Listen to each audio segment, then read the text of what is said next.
Saudara-saudari yang terkasih, kita jumpa lagi dalam Pelita Hati hari ini, Kamis 24 November 2022, hari biasa dalam Pekan Biasa yang ke-34, bertepatan dengan peringatan Santo Andreas Dumlak, seorang imam dan kawan-kawan sebagai martir. Bersama saya Romo Thomas Suratno SC dari Paroki Cilandak, Jakarta Selatan, mendengar dan merenungkan Sabda Tuhan, yakni firman Tuhan yang tersurat dalam Injil Lukas, bab atau pasal 21, ayat 20 sampai dengan ayat 28.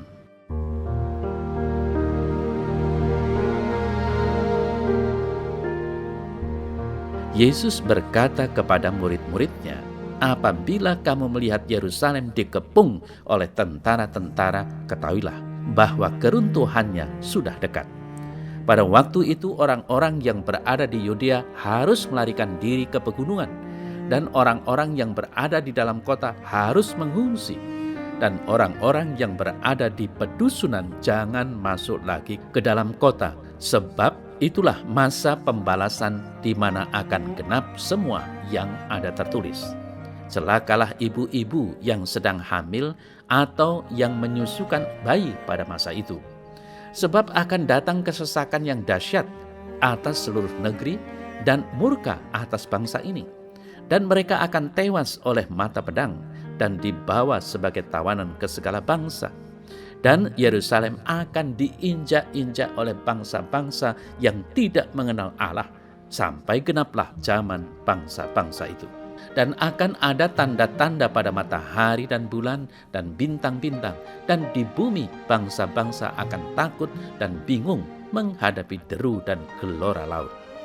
Orang akan mati ketakutan karena kecemasan berhubung dengan segala apa yang menimpa bumi ini.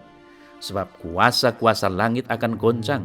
Pada waktu itu orang akan melihat Anak Manusia datang dalam awan dengan segala kekuasaan dan kemuliaannya. Apabila semuanya itu mulai terjadi, bangkitlah dan angkatlah mukamu, sebab penyelamatanmu sudah dekat.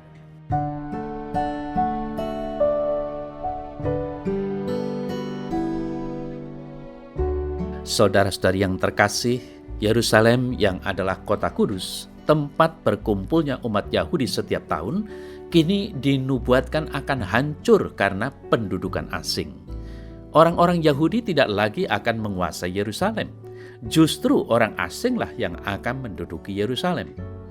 Bahkan Yesus menegaskan bahwa yang akan menduduki Yerusalem adalah bangsa-bangsa yang tidak mengenal Allah. Dengan demikian, Yerusalem yang tadinya menjadi pusat keagamaan orang Yahudi justru akan menjadi tempat kafir. Sebelumnya juga sudah dinubuatkan bahwa bait Allah akan hancur, tidak satu batu pun akan terletak di atas batu yang lain. Saudara-saudari yang terkasih, Yesus mengingatkan supaya orang-orang meninggalkan Yerusalem apabila sudah mulai ada pendudukan. Jangan kembali ke dalamnya karena hanya akan dihancurkan dan binasa. Lebih aman bila tetap tinggal di luar kota, tersebar di berbagai tempat baru yang tidak dikuasai mereka yang tidak mengenal Allah. Dengan demikian berarti meninggalkan tanda petik kejayaan Yerusalem lama dan memulai hidup baru. Saudara-saudara yang terkasih, itulah Yerusalem lama. Yerusalem yang hanya mengandalkan keindahan bangunan fisik. Yesus datang dan menjanjikan kedatangan Yerusalem baru, yakni dirinya sendiri yang membawa keselamatan.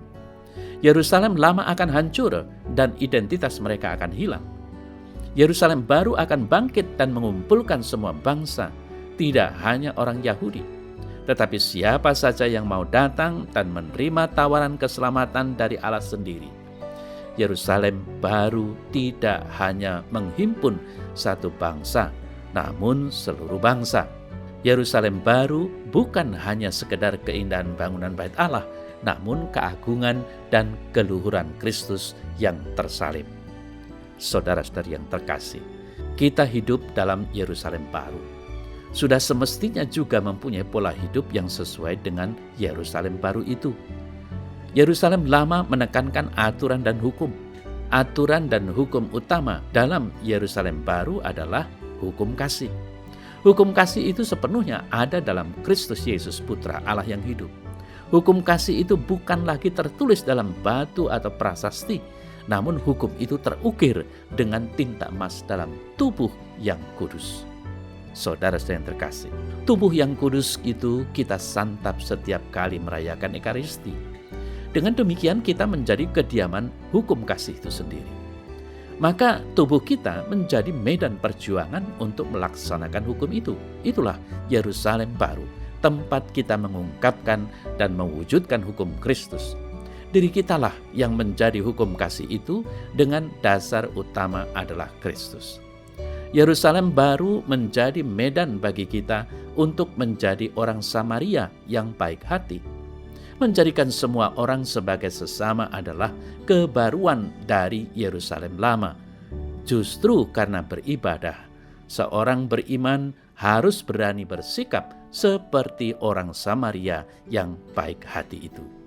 Itulah yang kita persiapkan untuk menyambut Dia yang akan datang kapanpun saatnya. Tekun dalam berdoa dan sekaligus tekun dalam menjadi sesama bagi yang lain adalah bentuk konkret persiapan kita masing-masing.